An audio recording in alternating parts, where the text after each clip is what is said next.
A very good afternoon to you, sir. Thank you so very much for joining us here on the show. Thank you, Flo, and thank you to the viewers. You're most welcome. Let's start by talking about this process then of appointing this particular panel and what exactly their role will be in this probe, probing the president. And what are their limits or limitations, if any, when we're talking about probing, matters relating to the president? Obviously, Flo, we first need to distinguish, is this impeachment proceedings or is it a vote of no confidence? Because the two is distinctly different. Because in terms of impeachment, we need to look at Section 89, and I think the ATM's motion was based on impeachment proceedings against the president. Right. Then if we talk about no confidence, to say that the House doesn't have confidence in the president or maybe the MPs as well, or from the executive, then it's a 102 proceeding. So one needs to just make sure that, and it seems that the ATM is looking at Section 89 of the Constitution to say we want to impeach the president, which means if the president doesn't resign and is being impeached, he will then be removed. Now, looking at the committee, one needs to now look at the powers and duties of the Speaker of Parliament. When such proceedings is moved, when such a motion is brought before Parliament, is there or does the Speaker have the powers and authorities to actually refer to a special permit, special committee or panel, except then looking at one of the subcommittees of the Parliament itself? So that, I think that's going to be one of the prayers that will be raised by some of the opposition parties already. You say, why do you want to appoint a special panel? We have got people in here that can do the job in-house, similar to what is currently happening to the public protector. So why do you want to bring a special panel here?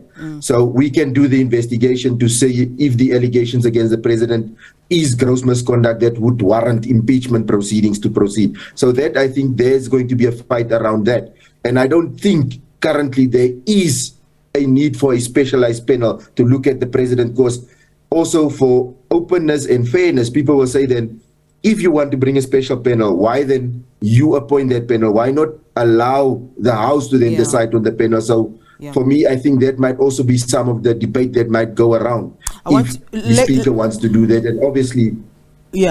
Later on, I want to talk about what would be the perceived objectivity of this particular panel. But before we get there, and you're right, in fact, to ask the question of whether we're talking about Section 89. And in fact, the proposal was in terms of Section 89 on the removal of president that was made by ATM. What the Speaker then said was that, now that this motion complies with the rules, the other steps as per the rules will now follow, which then includes the appointment of an independent panel. What do you understand by her saying other steps apart from the appointment of this panel? What are those other steps that she refers to? Because if one looks at the rules of Parliament, it's not clear on the steps. And if one looks at the Constitution, it actually means that this motion must be placed on the program for a specific sitting, and then the members of the House should debate this point, should the president be impeached or not. So that's more or less where it stops for me. And I think that the Speaker is now trying to drag and maybe infuse certain steps into this process that doesn't exist. Because if you go look at the rules of Parliament, it doesn't stipulate, it just tells you how a motion should work.